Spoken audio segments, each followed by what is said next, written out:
La civilización actual se encuentra en crisis. Indicadores como el cambio climático, la extinción masiva de especies vivientes nos indica algo. Estamos en crisis y se requiere un cambio en la actitud del ser humano. Este libro, Hacia la construcción de una humanidad planetaria, es una propuesta para ese nuevo ser humano que viva en armonía y en conexión con el universo. Una mayor información en la página web www.urielescobar.com.co.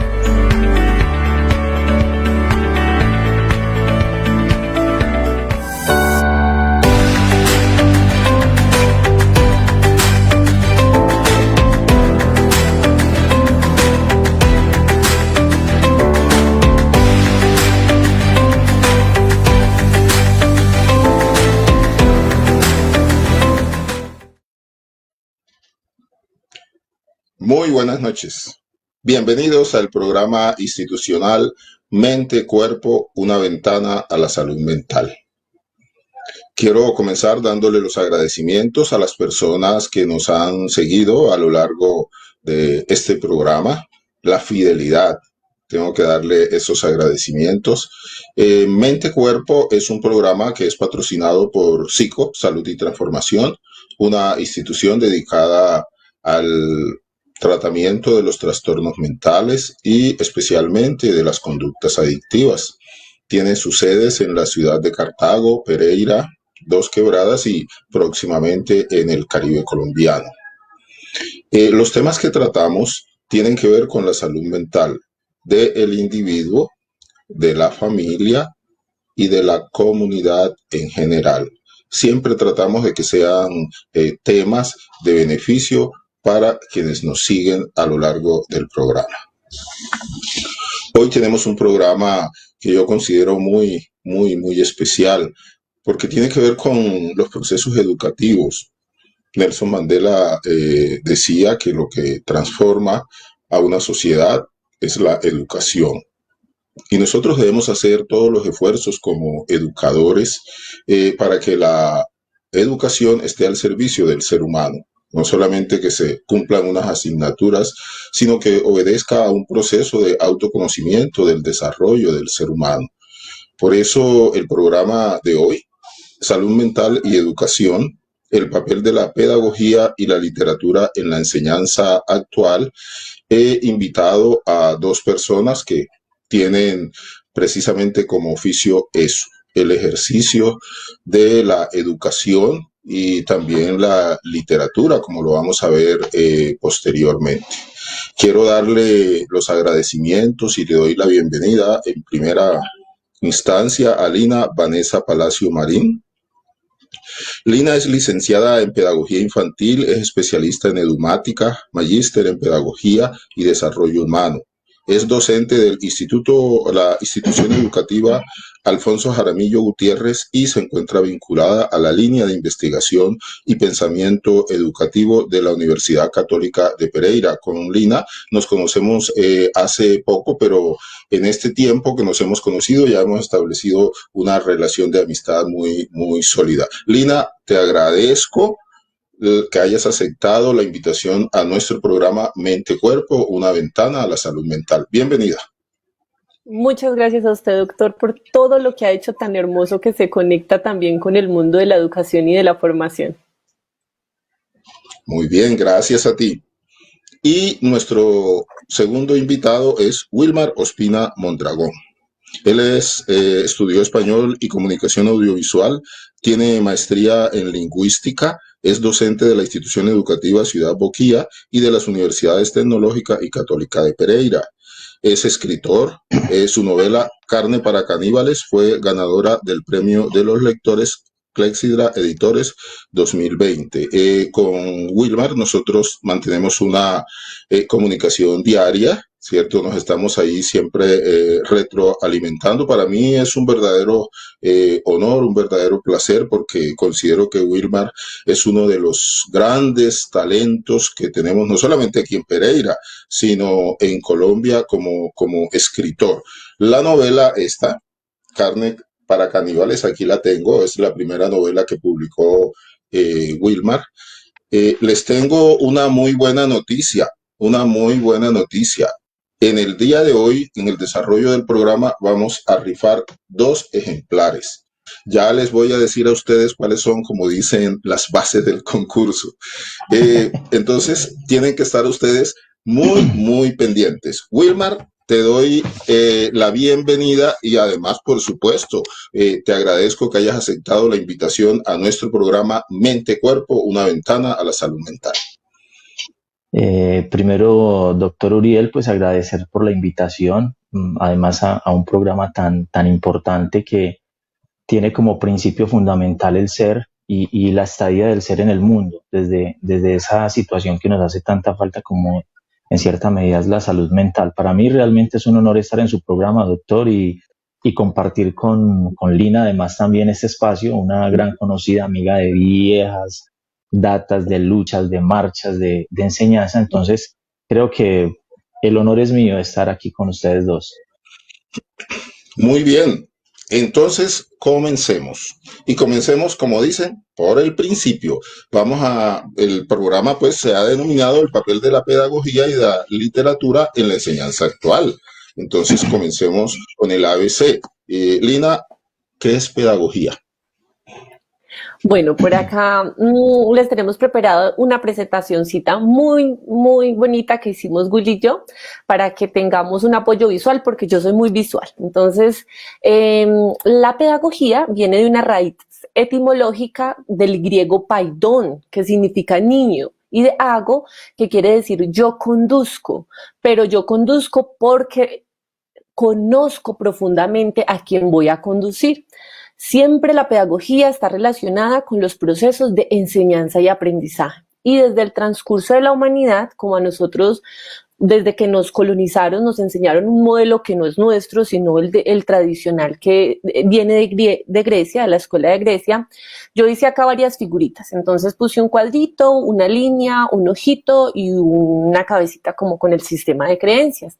Porque precisamente todos estos procesos de enseñanza y aprendizaje se han basado en unos modelos. Siempre el hombre, con su deseo de control, de poder, ha empezado a querer dominar todo lo que tiene. Inicialmente en Grecia, que ese es como de donde nosotros hemos aprendido la mayor parte de nuestros procesos formativos, en Grecia inicialmente pensaban que aprendíamos para la vida y se enseñaba una pedagogía tradicional que nosotros confundimos con la conductista. Entonces, por eso puse que los modelos siempre tienen una forma de cuadrado. Tienen parámetros, propósitos, metodologías, contenidos y evaluaciones. No se sale de eso. Diferente a los enfoques, que son puntos de vista, por eso puse ahí ojitos, pero también a las corrientes, que son ideas que salen con mucha fuerza, pero que puede que la pierdan o no. Y el sistema de creencias es en donde estamos y donde nos relacionamos. Entonces, Doc, la pedagogía tiene que ver con, en la historia de la humanidad, cómo se han dado estos procesos de enseñanza y aprendizaje. Y estos procesos de enseñanza y aprendizaje han pasado por el modelo tradicional que heredamos de Grecia, aprender para la vida, por el ejemplo, para la exposición conductista, cuando ya llegó la revolución industrial a dominar y controlar las masas, que solamente enseñaba lo básico, a leer, a escribir y a seguir instrucciones, que por ahí mismo mucha de la psicología conductista que quería como controlar el cerebro reptil, nuestros deseos, nuestras pasiones, las necesidades básicas de alimentación, empezó a controlar al sujeto para que actuara de acuerdo a unas formas en las que obedeciera. Después también pasamos por el modelo romántico que dijo, vamos a volver a recuperar al ser, a lo humano. Y también pasamos por el constructivista, donde ya junto con la psicología se empezó a estudiar la cabecita y a ver cómo aprendíamos, a ver que no solo éramos animalitos, que teníamos este cerebro reptil, sino que también teníamos un cerebro límbico de las emociones y uno racional que conectados hacíamos que nosotros entendiéramos el mundo más fácilmente. Luego dijimos, esto no lo hacemos solo, lo hacemos con los otros. Entonces llegaron todos los modelos socioconstructivistas, donde Lev Vygotsky es como el mayor representante. Posteriormente llegó enfoques de modelos porque decían, no, uno solo no funciona, no nos llena para la vida, entonces necesitamos resolver la vida. Entonces llegaron enfoques que no, ya no están en la cajita, sino que son solo puntos de vista dentro de los sistemas que nosotros estamos. Andrés, ¿me puedes porfa pasar a la siguiente? Bueno, y entonces ahí ya sigue Will. Muy bien. Como les decía, estamos en el ABC. Vamos a algunos de estos elementos que acaba de tocar Lina, que son extremadamente importantes, como ha sido el desarrollo de la educación. Esperemos que lo podamos retomar porque considero que son fundamentales. Adicionalmente, la invitación que yo siempre les hago a ustedes, pregunten, opinen, den sus conceptos, porque eso para nosotros es fundamental. Ya Jonan, por ejemplo, Arevalo dice, refiriéndose a la profe Lina, pues que está absolutamente seguro que este va a ser un programa de mucha información para todos los que estamos acá y estoy seguro que así va a ser. Yo voy a aprender mucho de ustedes hoy, Lina y Wilmar. Entonces, ya definimos un poco pedagogía, ahora definamos literatura. Wilmar. Bien, Doc. Andrés, ¿me colaboras ahí con la número 2 de esa presentación? La literatura, allí van a encontrar una definición básica desde el punto de vista etimológico, donde esta palabra viene del latín literatura y digamos que en cierta medida denotaba una relación de actividad, ¿cierto? Digamos, una situación en cuanto a la producción estética. Posteriormente, esa palabra fue emparentada con el término literator, que en un principio, pues esa palabra deriva de litera, que significa letra, y digamos que letra podría ser la metáfora del maestro de escuela, es decir, de aquella persona que se encarga de enseñar a los demás a leer y a escribir, lo que hoy nosotros llamamos una cuestión de lectoescritura.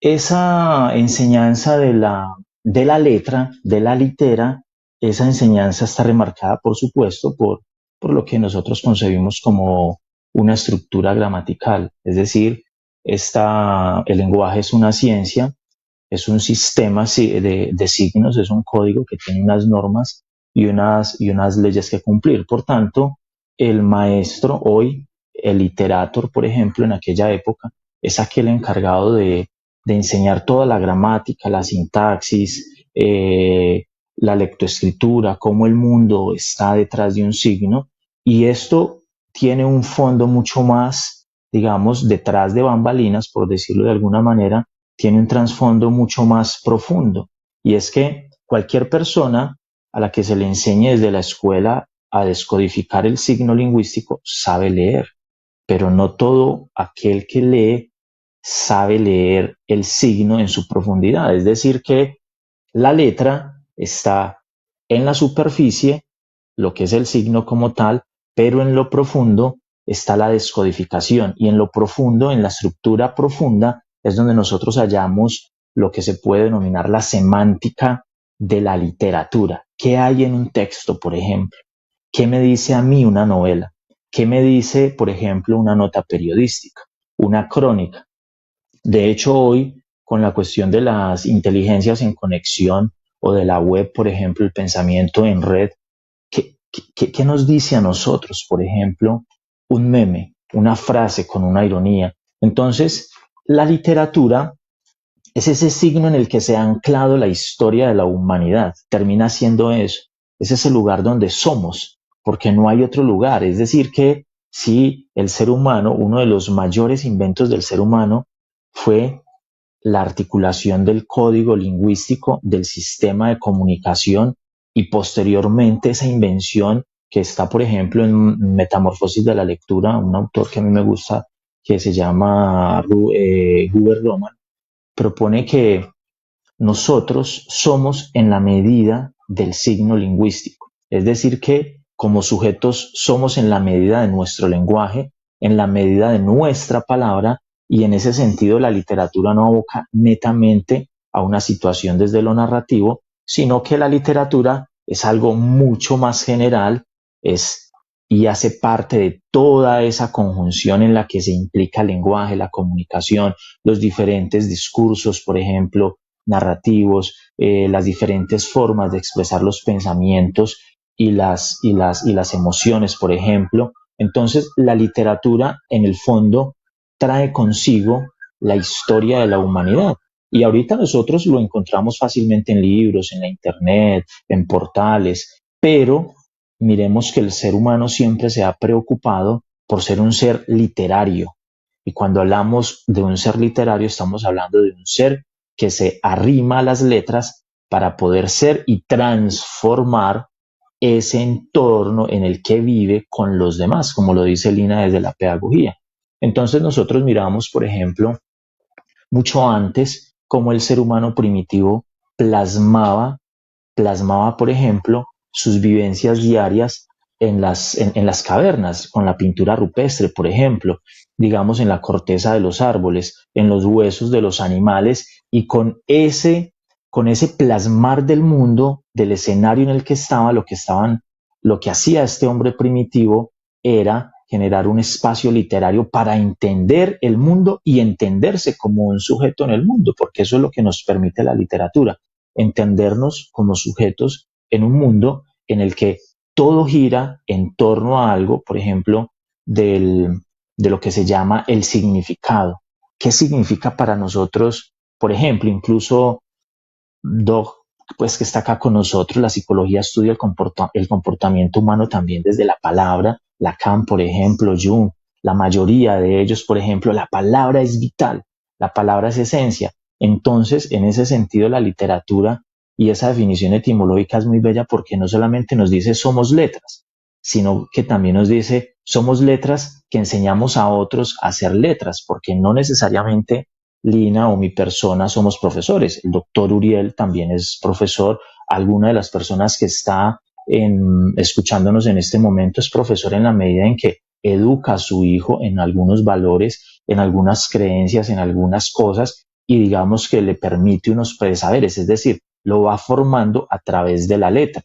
Y formarlo a través de la letra es comprender el mundo desde lo informativo, pero luego transformarlo a través de eso narrativo, que es la literatura. En términos generales y para concluir, la literatura es ese proceso mediante el cual nosotros como seres humanos nos transformamos a través de la letra.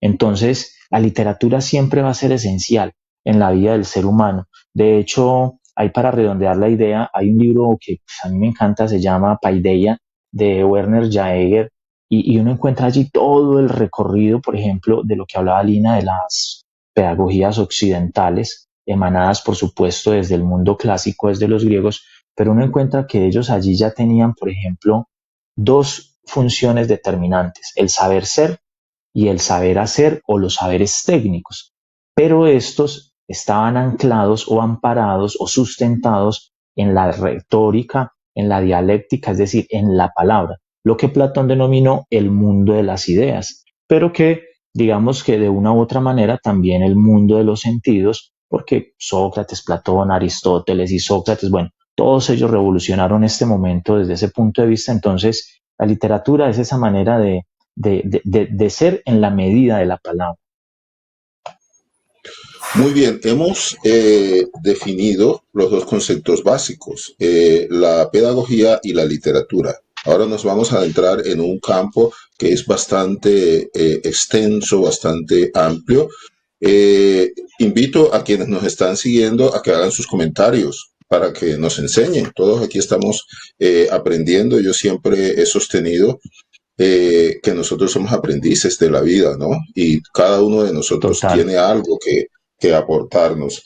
Lina Vanessa dice de una manera textual, Lina Vanessa Palacio, que la pedagogía tiene que ver con todas las relaciones de la enseñanza y los aprendizajes. Correcto, ¿cierto, Lina? Muy Sí, bien. señor. Y por eso, como lo decía Will, tiene que ver también con el mundo de las letras, de las imágenes y de todo lo que existe. Todos, de alguna manera, somos pedagogos porque, como lo dice usted, estamos mediando siempre entre ese proceso de preguntarnos, asombrarnos, conocer y construir permanentemente eso que llamamos pedagogía. Bien, un tema que cuando inicié el programa decía lo siguiente, la educación es el pilar fundamental para la transformación de una sociedad. De eso no cabe duda, eso no es una palabra mía, por supuesto. Nelson Mandela trabajó mucho en eso allá en Sudáfrica y en sus colegios, instituciones educativas, colocaba frases alusivas a esto, ¿no? Eso es algo que nosotros no podemos perder de vista, la importancia que tiene el proceso de aprendizaje y la educación. Me gustaría, Lina, que precisamente tocaras ese tema. ¿Cuál es el papel que cumple la educación en el desarrollo de una sociedad? Bueno, pues la educación es la que controla la sociedad definitivamente, la que la estructura y la organiza y suena muy feo control, pero desde la etimología, y le pido el favor a Andrés que nos ponga la presentación, porfa, educación viene de edush, que quiere decir sacar. No es no es un elemento en el que yo estoy amorosamente diciendo voy a cultivar, a dejar que el ser se exprese. No, voy a sacar del otro algo para desarrollarlo. Y si vemos la palabra desarrollo, quiere decir que es algo que está envuelto, que yo tengo que abrir. Entonces, la educación se ha encargado precisamente de movilizar a las sociedades frente a lo que ella quiera. Por eso yo hablaba que hay diferentes momentos históricos en los que la educación ha tenido intereses particulares sobre los sujetos que estamos inmersos en las sociedades porque a través de ella nos moviliza. Actualmente, la educación lo conforma la educación inicial, la educación preescolar, la educación básica, primaria 5 grados, secundaria 4, y la educación media, que son 2 grados que culminan con el título de bachiller, y la educación superior. Todo esto, ¿de dónde vino? De Europa. Ha sido inculcado en nosotros, ha sido desarrollado después de todo el proceso de la conquista y la colonización. Y desde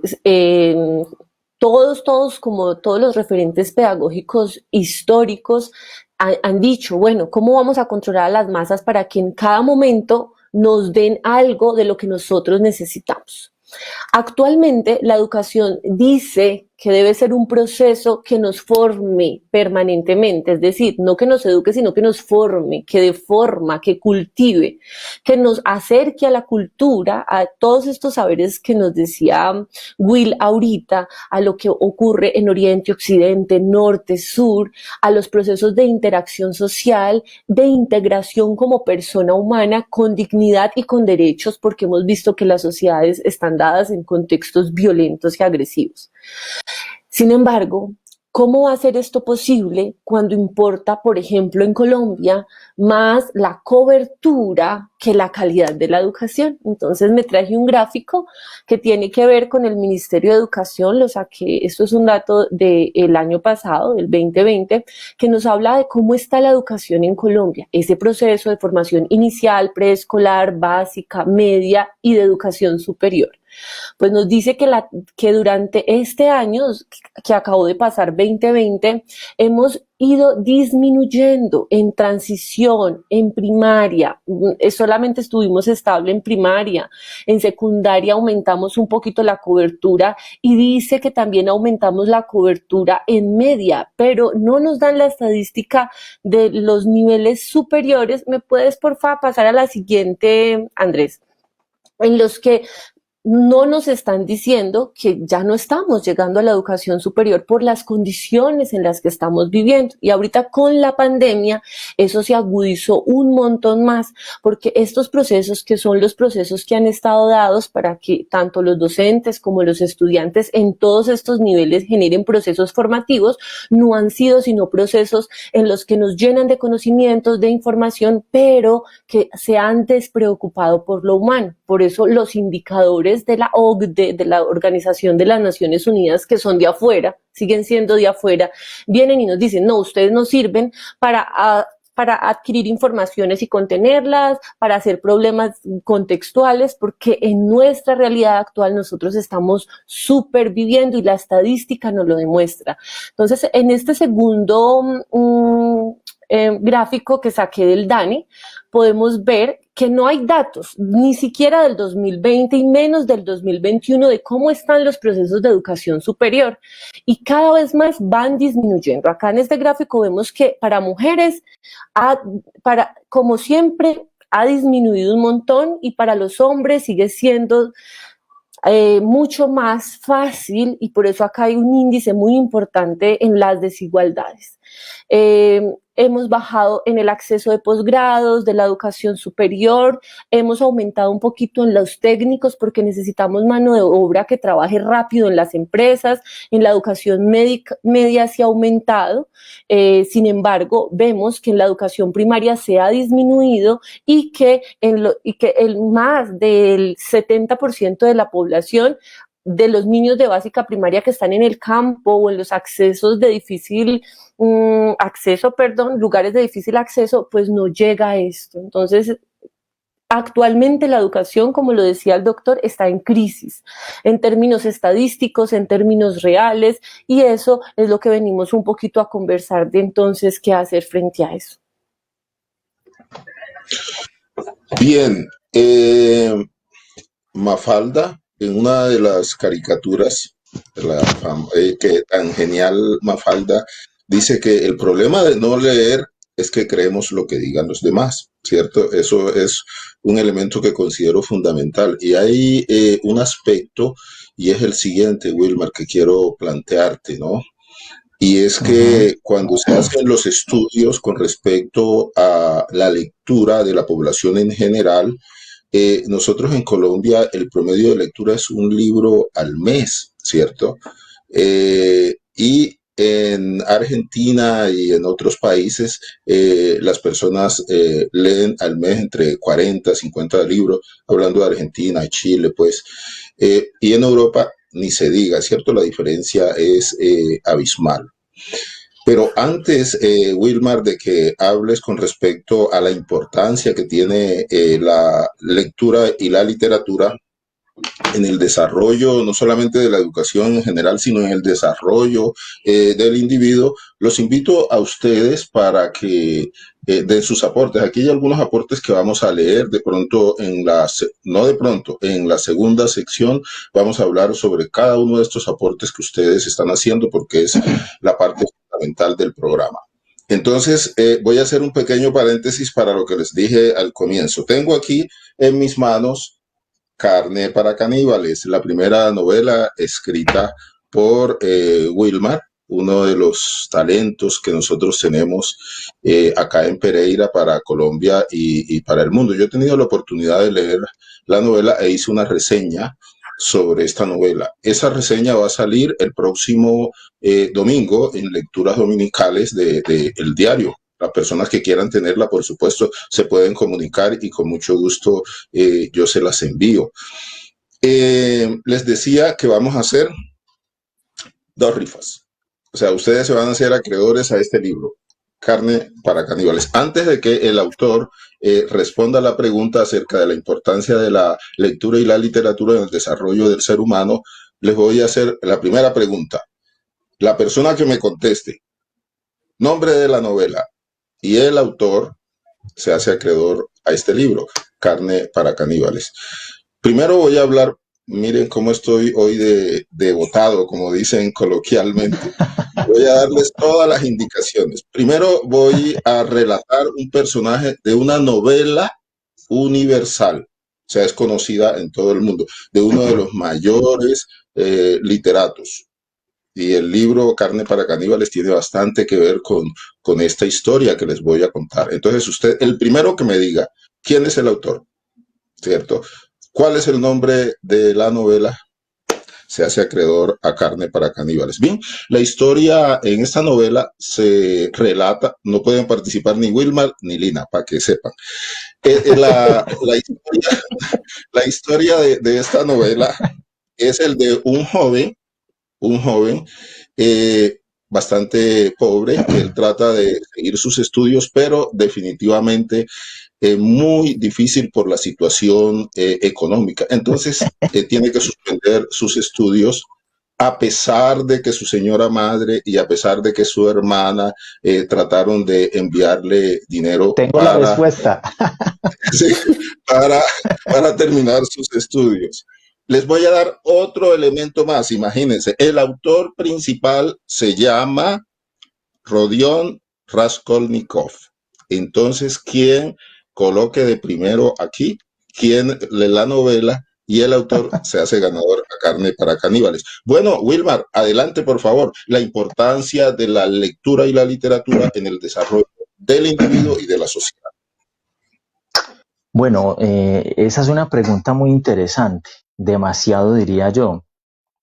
De hecho, esa pregunta me genera una preocupación o, digámoslo así, otra pregunta, y es la siguiente. ¿Por qué la literatura, como una asignatura que hace parte de los currículos escolares, no solamente en Colombia, sino en el mundo entero, pero vamos a fijar esto a nuestro territorio, no forja hábitos de lectura a nuestros estudiantes? ¿Qué pasa allí? ¿Por qué esta asignatura, que desde la ley general se llama lengua castellana, pero que pues en el común de la gente la llamamos español y literatura, por qué esta asignatura que se ve incluso desde la básica primaria, la básica secundaria, la media vocacional, no desarrolla estos hábitos de lectura? Que esa palabra, como la explicó Lina, es bellísima. Desarrollar es desenvolver. ¿Por qué no el estudiante no alcanza este nivel? Y esa es una situación que a mí como profesor de literatura me preocupa y que he venido estudiando la situación y he entendido algo y lo voy a responder desde mi experiencia y desde mi propuesta y desde la teoría en que yo me he venido movilizando allí. Creo yo que no desarrolla este hábito de lectura porque resulta que nuestra lengua castellana en el currículo colombiano, desconozco otros porque pues soy profesor del magisterio colombiano, es más una historia de la literatura que realmente un estudio de la literatura. ¿Y a qué voy con esto? Cuando hablo de un estudio de la literatura, parece ser que la lengua castellana en Colombia, y de hecho viene desde el Ministerio de Educación con los lineamientos curriculares, nos han, digamos, cambiado el propósito de esta asignatura tan bella, y es que lo hemos entendido y se nos ha interiorizado, y ahí es donde es importante y fundamental transformar los paradigmas, es decir, descolonizar lo establecido, ¿cierto? Desterritorializar lo establecido, transformar lo establecido.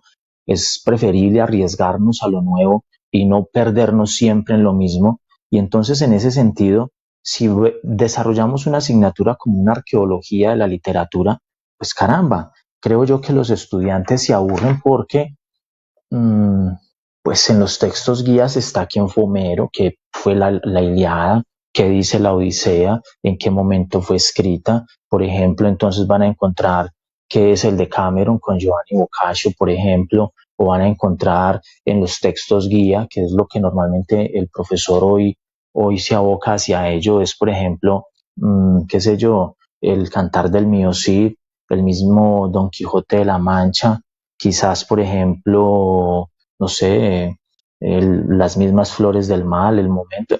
Entonces se volvió como un rastro arqueológico, y en muchas ocasiones el profesor piensa que la literatura es un reconteo anecdótico de los grandes autores a través de la historia de sus obras, y el estudiante se hace una pregunta a veces muy sensata. Tengo que ser acá un poquito, no sé, sardónico quizás, pero cuando el estudiante le pregunta a uno, bueno, profesor, ¿y a mí para qué me sirve eso? Es decir, ¿a mí para qué me sirve saber de Homero, de Virgilio, de Dante, de Miguel de Cervantes Saavedra? Hay algo de razón en esa pregunta. Hay algo en el fondo en esa pregunta que nos denuncia que la literatura que le estamos mostrando al estudiante quizás no estoy y ni voy a concluir que no sea, sino que está llevándose a cabo por medio de una metodología distinta. Lo otro, que es lo que yo pretendo y lo que yo hago, es leer desde el yo y desde el aquí, desde el hoy. Entonces, ¿a qué voy con esta situación? A que los estudiantes deben leer la literatura, es decir, es lo que yo he llamado competencia literaria. El estudiante debe promover una competencia literaria a la vez con el profesor, construir un mundo literario en el salón de clases a partir del yo, del hoy y del aquí. Es decir, ¿cuáles son los intereses del estudiante hoy en la lectura? ¿Qué autores quiere leer el estudiante? ¿Por qué razones los quiere leer? Porque yo le puedo decir a mi estudiante, listo hermano, nos tenemos que leer en octavo en el costumbrismo nacional, nos tenemos que leer la María, por ejemplo. Pero la María puede ser una obra fenomenal para mí y no para mi estudiante.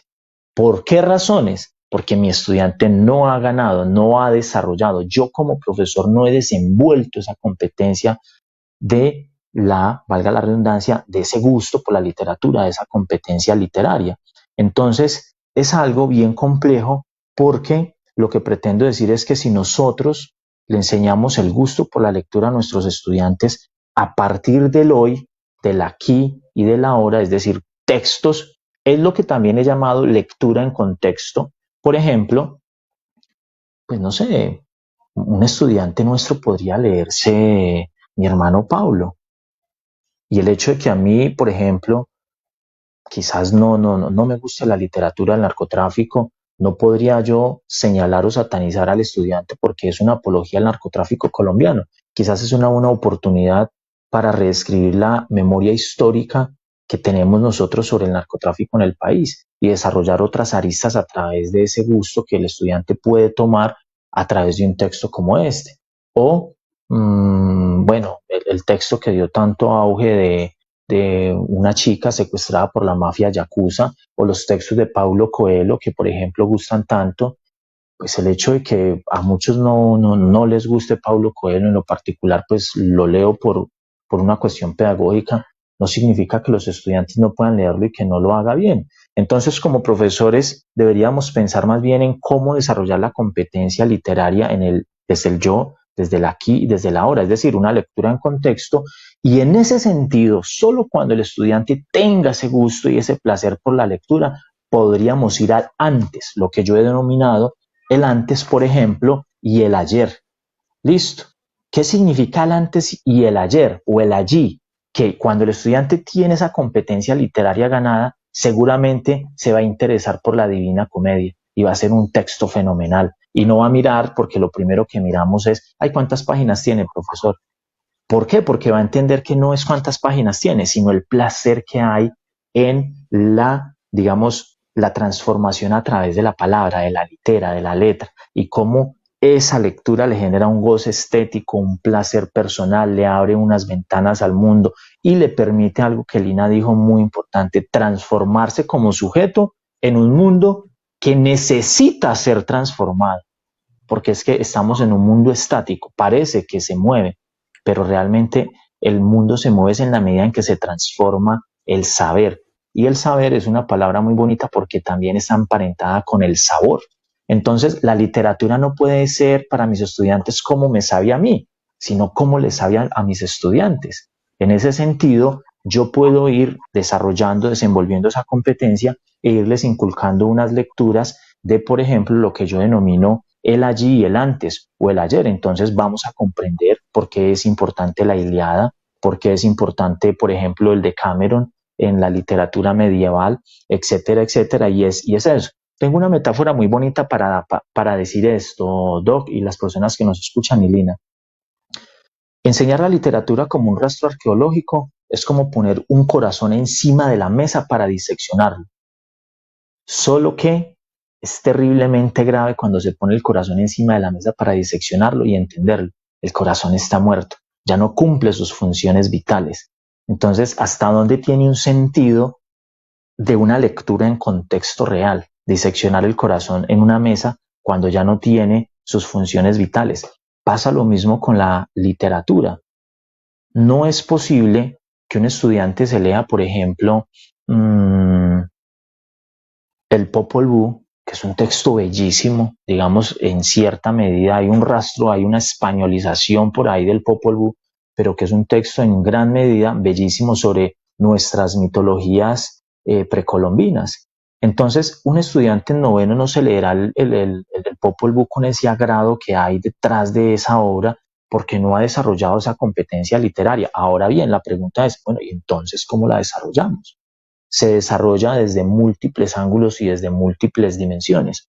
Por ejemplo, se desarrolla a partir de la escuela básica primaria, hacer lectura en la escuela básica primaria a través del cuento, a través de infografías, a través de fotografías. De hecho, un autor que a mí me gusta mucho y se llama Derek Kirchhoff o Kirchhoff, y él tiene un texto que se llama Inteligencias en Conexión, y hace una propuesta que yo creo para el mundo de hoy es pertinente. No necesariamente hay que leer en el texto escrito que a nosotros nos gusta. También se puede leer aquí en el audiolibro, o por ejemplo las propuestas que traen ahorita Mario Mendoza con algunos textos, que es la novela a través del cómic, y que eso desde las tecnologías de la información y la comunicación lo podemos llamar narrativas transmedia. ¿Cómo transformar el libro entonces y la literatura de tal manera que enganche al estudiante y a cualquier persona, por supuesto, para que pueda acercarse a ese mundo que esconde la letra, que está detrás de la letra, y que en el fondo ese ser humano que no gusta la lectura es una letra que se desconoce? Entonces, por eso es vital enseñarle al estudiante que la lectura se puede hacer desde muchos ángulos y desde muchas perspectivas. En ese sentido, y para cerrar, entonces, digámoslo, en esta medida, hay un autor que me gusta mucho a mí, se llama Mangel, Alberto Mangel, y tiene un libro que se llama Una historia de la lectura, y en Una historia de la lectura la propuesta de fondo es que el mundo está en cada texto, y en cada texto está el hombre, y en cada hombre, ojo, hay un lector que transforma el mundo. ¿Cuál es el fondo de eso? No se transforma el mundo en la escritura, sino en los lectores, porque esos lectores son potencialmente escritores que transformarán lo leído. Y por eso es que el mundo cambia y evoluciona en la medida en que tengamos lectores. De hecho, no es en la medida en que tengamos escritores, sino en la medida en que tengamos lectores, porque quien lee, créame, que de inmediato transforma paradigmas, y de una u otra manera pasa algo que Daniel Goleman ha llamado, y todos lo conocemos, el pensamiento creativo. Y en el pensamiento creativo, Daniel Goleman lo que propone es que, bueno, el texto se llama El espíritu creativo, pero aboca hacia esa situación. Dice que todos los seres humanos tenemos un pensamiento situado o situacional, y que ese pensamiento situado o situacional nos permite pasar fácilmente a la creatividad, es decir, a la transformación del mundo. Y si vemos la palabra transformación, hacia esa palabra debería abocar la educación, porque la educación se ancló, como lo dijo Lina, en la información, en la memoria. Y mire que información es una palabra en la medida en que in, ese prefijo, significa en forma. Estoy en forma, sí, conozco una información, pero ¿qué hago con esa información? En la medida de la paideia de Jaeger, por ejemplo. La debo transformar, la debo deformar, la debo volver antropomórfica si quiero, la debo manipular a mi antojo para poder llegar a esa situación de la transformación, de cambiar el saber establecido por un saber que comience a transformar al ser humano y al hombre en general. De hecho, esa pregunta, y ahí vuelvo y se las dejo, ¿por qué la lengua castellana no desarrolla esas competencias en el aula de clases? Y mi propuesta es porque vemos la literatura como un rastreo arqueológico.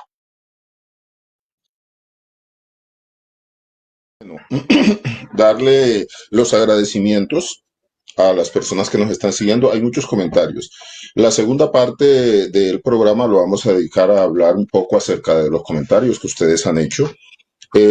Saludos y gracias porque nos están siguiendo Alice, Andrea desde Bogotá, Lina Vanessa Palacio, Luz Guarnizo de Pereira, Amparo, Mónica Bonadíez desde Barranquilla, Juan Camilo, Kevin González, Johan Arevalo, Diego F., Ana Felisa Ropero, Tatiana Escobar, Lina Vanessa Palacio, Patti Zorro, Ubilda, mi hermanita Ubilda, un cordial saludo desde Barranquilla, un abrazo, mi hermana. Moni Torrenegra, una gran docente desde Barranquilla, está con nosotros acá, gracias. Giovanni Ramírez, Felipe Ballesteros, Weimar Alexander Borges, Jenny Quintero y Fajin. Bien. Y este libro tiene un ganador para que por favor anotes, Wilmar, y le hagas la dedicatoria que tú consideres. El ganador es Felipe Ballesteros. Un aplauso para bueno, Felipe. súper. Bravo. ¿Y cómo Felipe se llama? Ballesteros. Crimen y Castigo, de Fyodor Dostoyevsky. Una de Excelente las novela. novelas cumbres, y esta novela que yo me la leí, como ya les dije, está muy relacionada con temas psicológicos, porque Wilmar es un gran narrador, digamos así, de los aspectos psicológicos y psicopatológicos del ser humano. Vamos a hacer un corte, ya volvemos.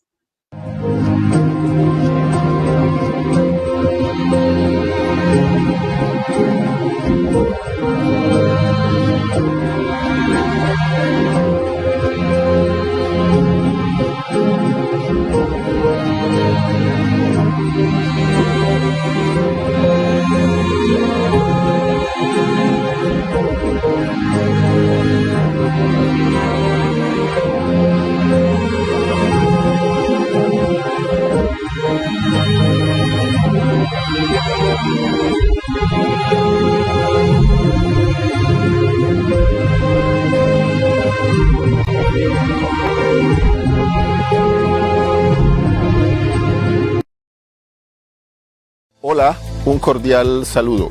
El ser humano se ve sometido permanentemente a situaciones que le generan tensión y estrés, especialmente la situación que estamos viviendo de incertidumbre. Este libro, Cuida tu salud mental, es una respuesta para que de manera práctica las personas desarrollen su potencial interior. Lo puedes conseguir a través de las redes sociales, la página web www.urielescobar.com.co y en los teléfonos que aparecen en pantalla.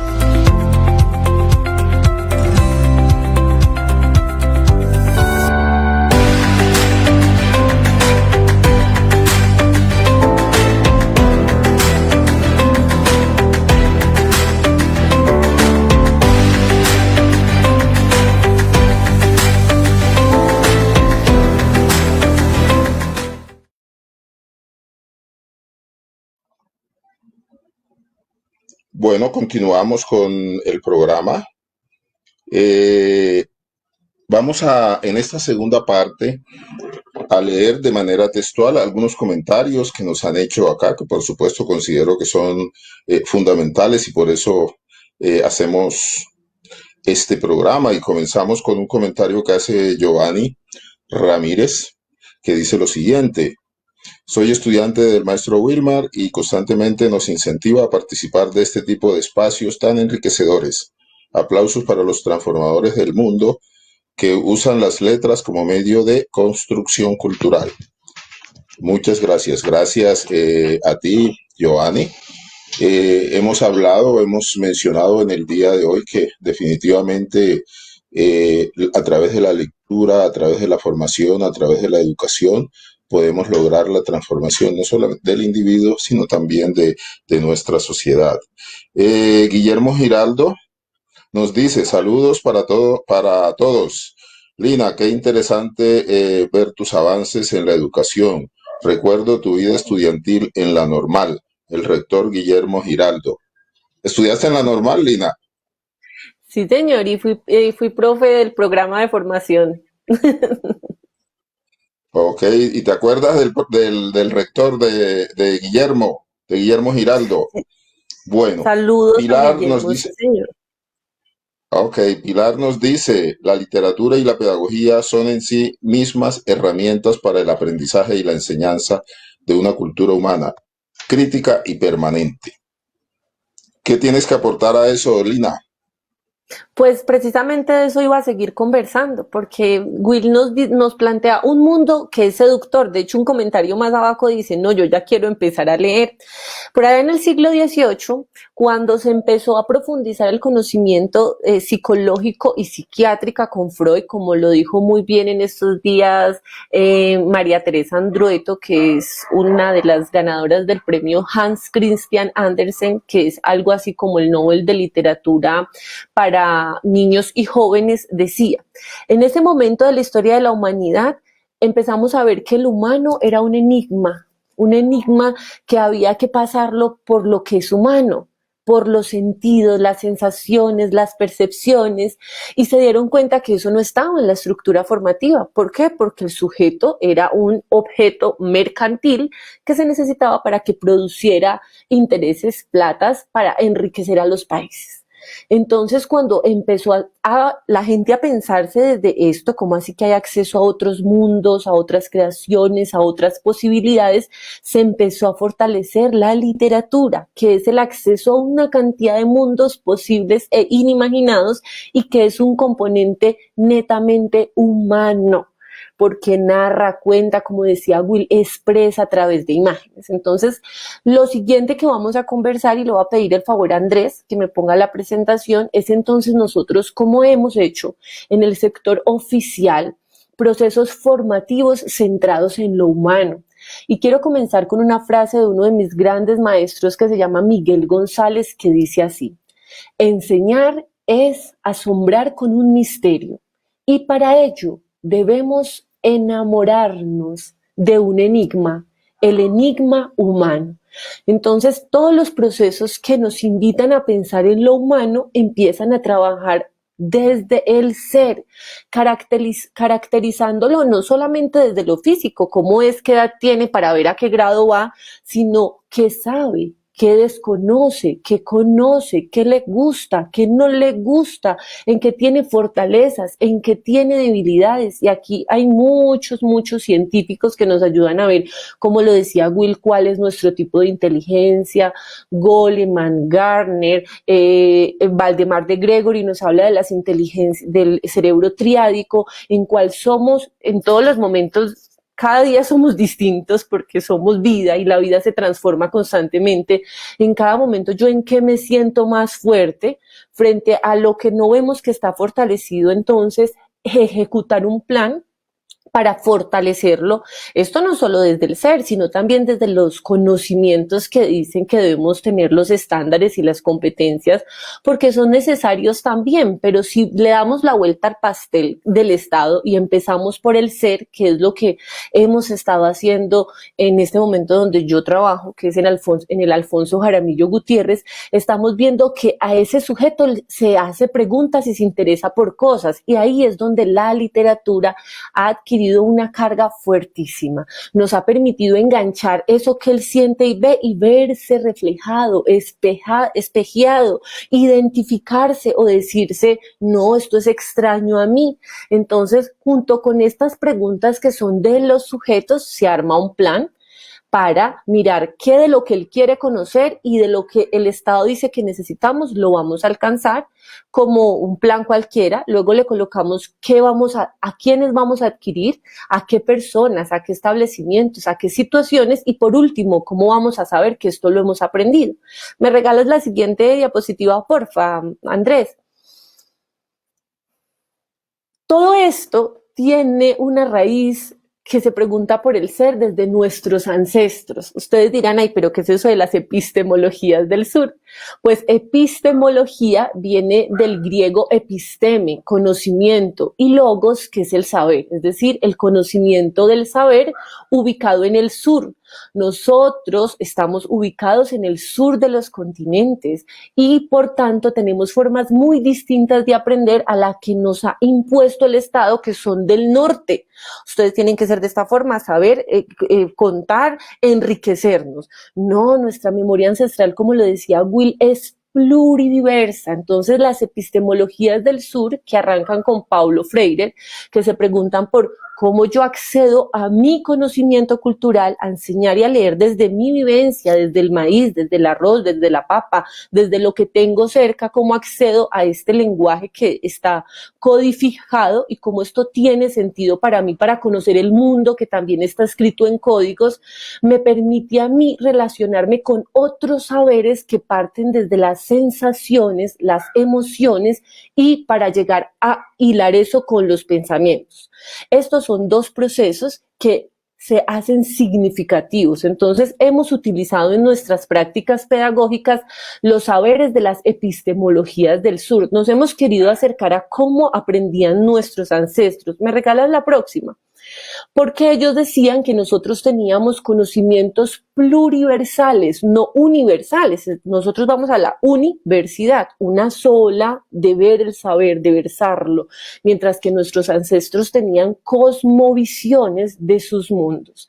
Lo que hemos hecho es trabajar por proyectos pedagógicos de aula, que como lo decía otra pregunta, también ha funcionado muy bien en la pandemia, porque cuando nos preguntamos por el sujeto que siente, el sujeto que piensa, el sujeto que se emociona, él se cuestiona y se dice, venga, mira, es que yo tengo un cuerpo que siente emociones, que tiene pensamientos, que hay ahí. Entonces hemos accedido al ser desde prácticas de mindfulness que se traducen en atención plena, siento mis emociones, las relaciono a mis pensamientos, creo un lugar en el corazón que le llamamos paisaje interior para sentir mi cuerpo y después miro eso qué relación tiene con la literatura del mundo, primero la poesía colombiana, luego la latinoamericana y esto está sumamente relacionado con los principios ancestrales del buen vivir. Esto nos ha permitido a nosotros relacionarnos con las bibliotecas, con Confamiliar, con los semilleros de las universidades, con la normal, con educaciones privadas que nos han dicho, bueno, ¿y ustedes cómo es que hacen eso? Nada, les empoderamos a los niños, les decimos qué quieren saber, cómo lo quieren saber, cuándo lo quieren hacer y hagámoslo juntos. Las universidades vienen y dicen, sí, ¿qué más quieren saber? Nosotros podemos aportar eso. Ahí ha estado la tecnológica, ahí ha estado también la católica. Y por último, pues como no nos la sabemos todas, nos acercamos a los otros que viven en otras partes del territorio. Tenemos amigos en Belén de los Andaquíes, en Florencia, Caquetá, en Estados Unidos, en Atlanta, Georgia, en The Globe Academy.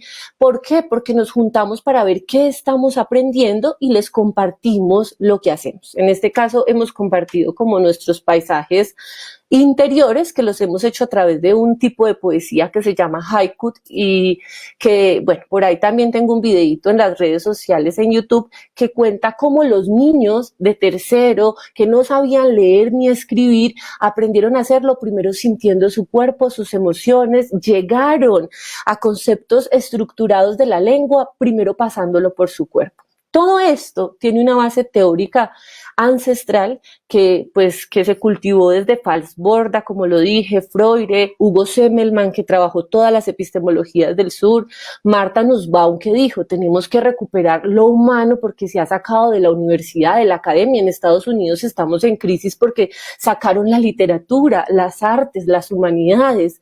Y Pierre Restani, que es un artista que me ha ayudado junto con Thich Nhat Hanh, Krishnamurti y otros referentes científicos como Elizabeth Segal a darme cuenta que esto que estamos haciendo humano es lo que la científica Elizabeth Segal dice que es el cultivo de la empatía intrapersonal, mi ser, me conozco, me siento, me sé para poder compartir con los demás.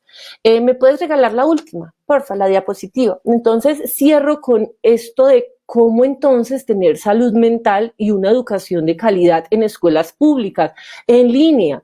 Pues primero necesitamos volver al ser, a lo humano, a los saberes, no informaciones, que construimos desde el sentido para poder relacionarnos con los demás. Esto quiere decir conexiones intra e interpersonales y ahí es donde decimos necesitamos ayuda de psicólogos, psiquiatras, literatos, cuenteros, músicos, teatreros, para que yo pueda desplegar un cultivo de mi empatía intra e interpersonal, desplegar las humanidades, porque nace un interés. ¿Dónde sabemos entonces de las emociones y de los colores y de las sensaciones? En los libros.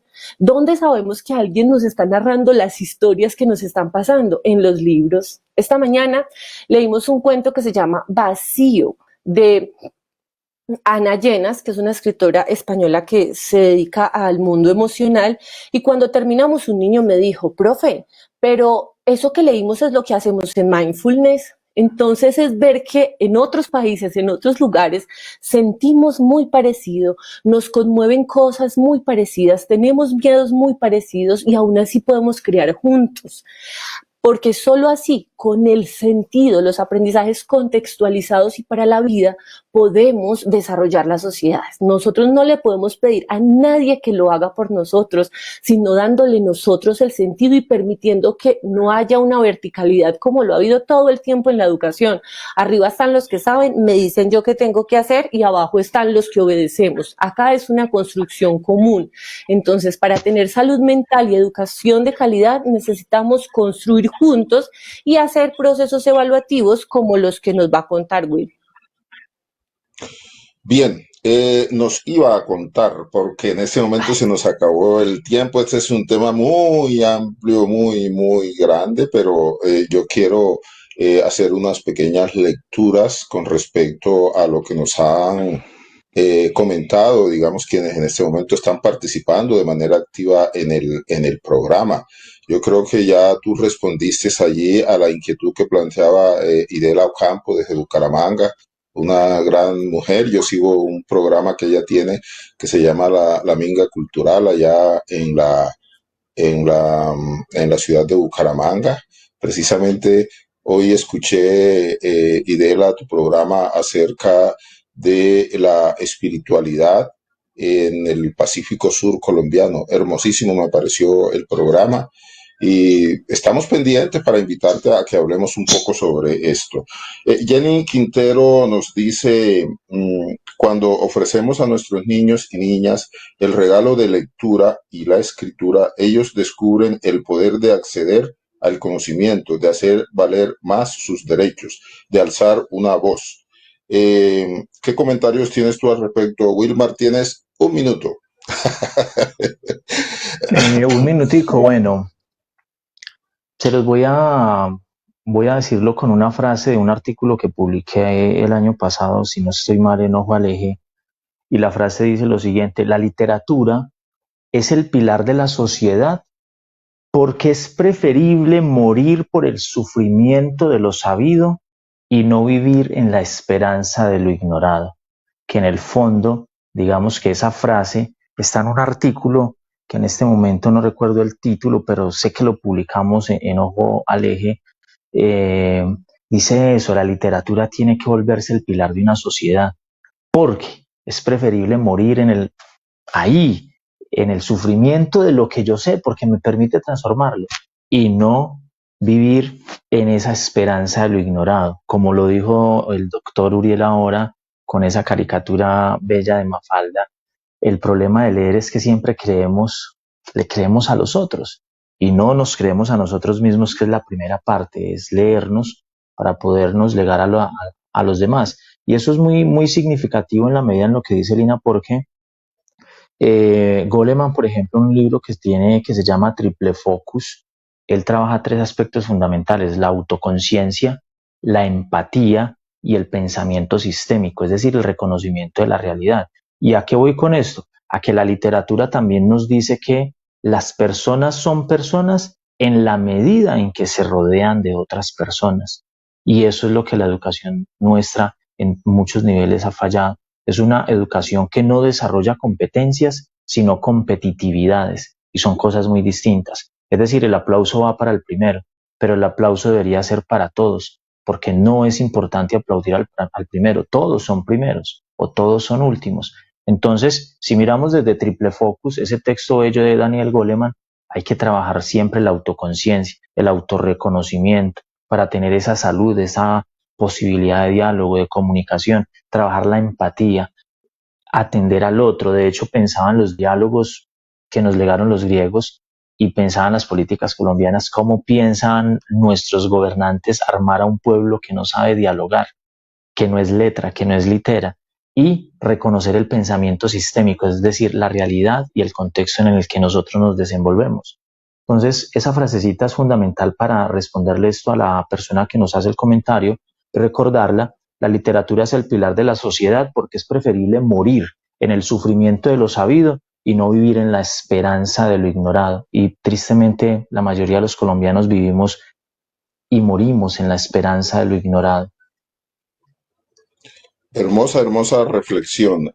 Pilar Ayala nos dice, la literatura ha sido utilizada a través de una metodología de enseñanza asignaturista y no como un intercambio de saberes significativos para el educando. Giovanni Ramírez dice, para mí como estudiante es frustrante que algunos docentes universitarios le teman asignarnos lecturas de más de 30 o 40 páginas. Pasa muchísimo, sí, tienes toda la razón, Giovanni. Por la falta de capacidad o por la subestimación de las cualidades de los estudiantes. Es indignante y asimismo desmotiva a los alumnos que son dedicados. Nuestro amigo Guillermo Giraldo nos dice, se necesita cultivar desde la niñez el estado de asombro propio de esa etapa para tener lectores naturales. Eso ustedes lo han tocado, ¿no? Los dos han tocado esa parte que es fundamental. Idela dice, ¿en qué situación se encuentra el proceso de la etnoeducación en Colombia? Me gustaría de pronto, si tú tienes alguna idea con respecto a esta pregunta que nos plantea Idela en 30 segundos, Lina. Sí, señor. De hecho, el año pasado nos invitaron en el Ministerio de Educación a conversar sobre lo etnoeducativo y estamos precisamente recuperando el valor ancestral de todas nuestras comunidades porque las epistemologías del sur parten del sentipensar. Para nuestros ancestros, sentipensar era conectar primero sus sensaciones y emociones para después saber qué iban a hacer en la vida. Sus prácticas, rituales y costumbres tienen esa información que nosotros hoy a nivel cognitivo estamos viendo que es donde se anclan los aprendizajes significativos. Así que se están recuperando, se están haciendo proyectos bellísimos de las cantadoras, narradoras orales, de los rituales que tenían nuestros ancestros de todas las regiones, también de los etnoeducadores, y se está haciendo. Muchos de los proyectos, muchos de la gente con la que estoy vinculada lo está haciendo desde las bibliotecas públicas. De hecho, Alfredo Mírez Ortiz, que es bibliotecólogo, se ha dedicado a escribir el saber ancestral para publicarlo en el territorio colombiano. Lina Vanessa Palacio nos dice, se está valorando y volviendo a reconocer para darnos cuenta de la importancia que hay en los saberes ancestrales. Hay proyectos y prácticas muy importantes que se están valorando en el territorio. Diego F. dice, considero que una educación clásica se centra en el lenguaje y sigue un patrón de fortalecer la mente, proveer herramientas pedagógicas de aprendizaje y educar para transformar positiva, activa y socialmente al estudiante. Y finalmente, Pilar Ayala nos dice, excelente espacio de reflexión. Muchas gracias a los panelistas. Bien, carne para caníbales. Viene la segunda rifa. Voy a leer, esta es colombiana, miren cómo estoy yo, mejor dicho, pero devotado. Voy a leer, son los primeros párrafos de esta novela. Quien primero diga nombre de la novela, autor, se hace acreedor a esta obra. Y dice así con entonado acento. Era yo niño aún cuando me alejaron de la casa paterna para que diera principio a mis estudios en el colegio del doctor Lorenzo María Lleras, establecido en Bogotá hacía pocos años y famoso en toda la República por aquel tiempo. Acuérdense que ustedes no pueden participar, Lina y Wilmar, porque ya saben a qué novela es. En la noche víspera de mi viaje, después de la velada, entró a mi cuarto una de mis hermanas, y sin decirme una sola palabra cariñosa, porque los sollozos le embargaban la voz, cortó de mi cabeza unos cabellos. Cuando salió, habían rodado por mi cuello algunas lágrimas suyas. Vamos a hacer un corte, ya volvemos. Escriban, por favor. La civilización actual se encuentra en crisis. Indicadores como el cambio climático, la extinción masiva de especies vivientes nos indica algo. Estamos en crisis y se requiere un cambio en la actitud del ser humano. Este libro, Hacia la construcción de una humanidad planetaria, es una propuesta para ese nuevo ser humano que viva en armonía y en conexión con el universo. Una mayor información en la página web www.urielescobar.com.co.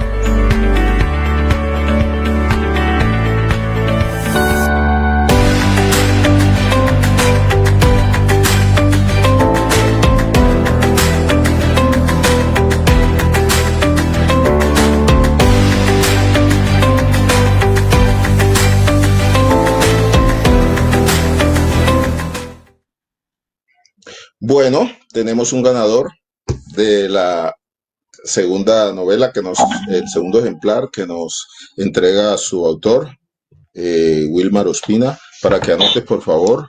Se llama Breiner Alexander Borges. Él también le acertó a Crimen y Castigo, pero le ganó la partida a Felipe Ballesteros. Pero entonces ahí viene el desquite. El desquite siempre trae su satisfacción. Breiner Alexander Borges. Felicitaciones. Bueno, qué programa tan instructivo. Yo he aprendido mucho. Tengo que agradecerles a ustedes todos estos aprendizajes. Lina Vanessa Palacio Marín, muchísimas gracias por aceptar la invitación a este programa Mente Cuerpo, una ventana a la salud mental. Gracias.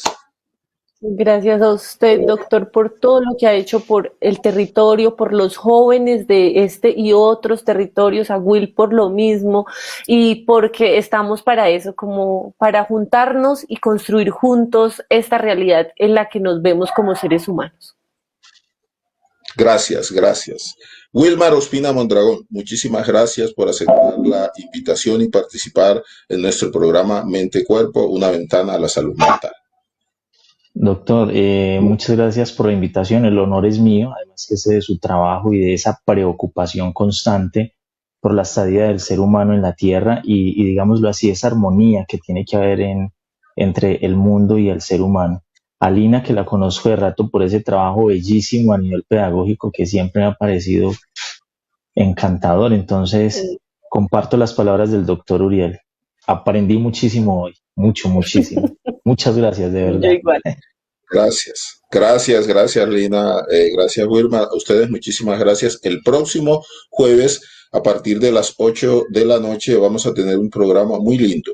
Vamos a hablar acerca de salud mental y yoga, un camino para el conocimiento del ser. A todos ustedes, muchísimas gracias y nos vemos el próximo jueves. Chao.